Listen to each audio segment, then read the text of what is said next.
Let's see here. I start at Matthew 11:28. It says, "Come unto me, laden, man. It's the elect." As we look out into this world, man, we have a problem with this madness, man. So we're heavy laden. You know, the average, we're not commoners. When you look on the comment board, commoners don't worry about the things the elect worry about. So we're heavy laden because we have a greater cause. We want righteousness to reign, man. But Yahweh Shah is telling you, come unto me. I mean, you have to come unto him, and I will give you rest. Where's the rest come? In the promise. Through the blood of Yahweh Shah, we've received the Holy Spirit of promise to where now we know what's to come.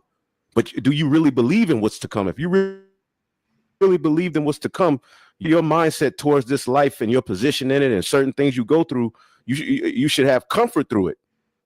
The scriptures say, you who are troubled, rest with us. You see, and you're seeing an influx of Jake tapping into this truth, tapping into being an Israelite and crashing out. But the majority of these people doing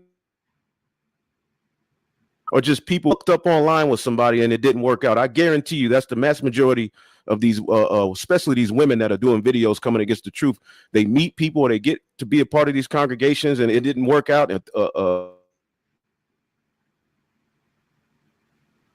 just crash out. But we'll get to that, Lord willing. It says, take my yoke upon you and learn from me. You're supposed to learn from what Yahweh Shai went through. The book of Hebrews tells you through the things he suffered, he learned obedience. So Yahweh Shai went through all that. There was a purpose for all of that. So take my yoke upon you and learn of me, for I am meek and lowly in heart. You have to be lowly in heart. We don't even deserve to know we're Israelites. We don't deserve to know this truth, man. Look at all.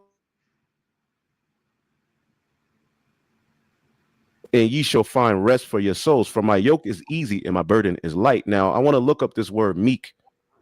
Hopefully y'all can see the screen. Okay. You back or you never left?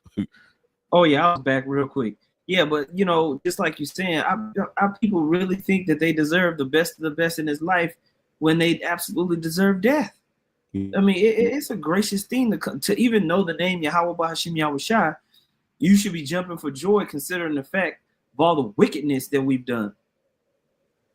You know? Mm-hmm. What you get is good enough in this thing, man. It's what the Most High wanted you to get. And a lot of times the hell that you catch in this truth is punishment for the bullshit that you've been doing in your life before you came into this truth, man, to prove yourself, to show your integrity. That's right. Right. You know? Yep. The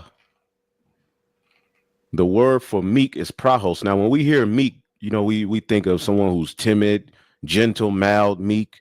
That's one aspect of it. And Yahweh attributes and for certain situations. But this is more so speaking to the root word prahus.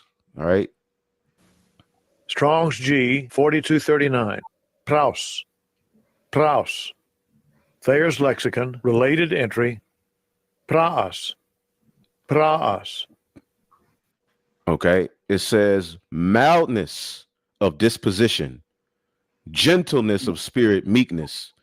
Additional information.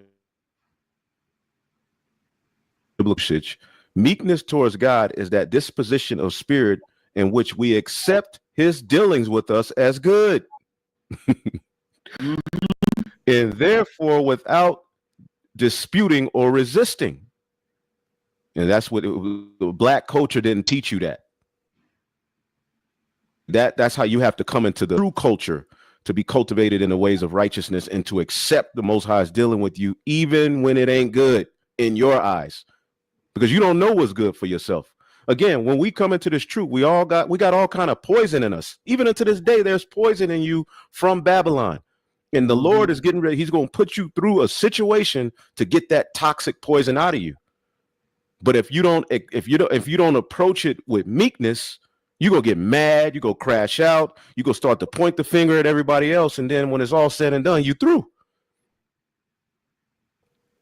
Yeah. It says In the Old Testament, the meek were those wholly relying on the Most High rather than their own strength to defend against injustice. Thus, meekness towards evil people means knowing God is permitting the injuries they inflict, like what you went through with your business. Mm-hmm. As much as that hurt, and I was there with you to know Israelites are the Most High put a spirit on them to do that. Yep. And I had to learn that lesson. We all had to learn that lesson. Most High didn't want me to have that practice. One. Number two, I had to learn how to deal with persecution. Mm-hmm. And I never had people come at me like that. Me neither. For just, these people call themselves Israelites. You feel like you think in your mind you're doing something good. And they're like, no, nigga. Yeah. And my first instinct was to get vengeance for myself instead of being patient. So I had to learn that lesson. So there was a lot of lessons that I learned. And we all gonna go through those things where you're gonna get a particular thing you want or you got going on for yourself, or you think you got going on for yourself. The Most High is taking you another direction. And how you come into this truth is how the Most High wants you to come into this truth, whatever position you're in. You might be the fourth in command, but you think you should head to camp. Well, the Most High didn't set that up. Okay? You the second wife, third wife, you think you should be the first. No, you where you supposed to be. Yep. And you did a lot of bullshit before you came into. That's right. As taking you through something so you can learn. And if you don't approach it as meek, eventually you're gonna become disrespectful towards the Most High, and you're gonna crash out. I'm gonna finish this real quick. It says, thus meekness towards evil people means knowing God is permitting the injuries they inflict. Woo. And he is using them to purify his elect. And that he will deliver his elect in his time. He gonna take you out of the position that you in his time. It brings up Isaiah 41:17. That's a part of the cult. Yeah. Man, that's beautiful, man. That's why you're so adamant about bringing that out. That was good. Yeah. There's a meek angel. Yep, Luke 18:1-8. We'll get that at some point but it says gentleness or meekness is the opposite of self-assertiveness or self-interest. Ooh. It stems from trust in God's goodness and control over the situation. The gentle and meek person is not occupied with self at all. This is a work of the Holy Spirit, not of human will. All right. Galatians 5:23, meekness, temperance, against such there is no law. To tap into, it becomes more about the fringes. It becomes more about look what we doing. It becomes more about the marriages. We setting up this, we doing that, we link, but it ain't being meek towards the Most High, because Jake don't want to suffer. Jake don't feel like they should suffer. So they become disrespectful towards the Most High, and they start to create their own, peace on earth, and they not even understanding that they're. Back to you.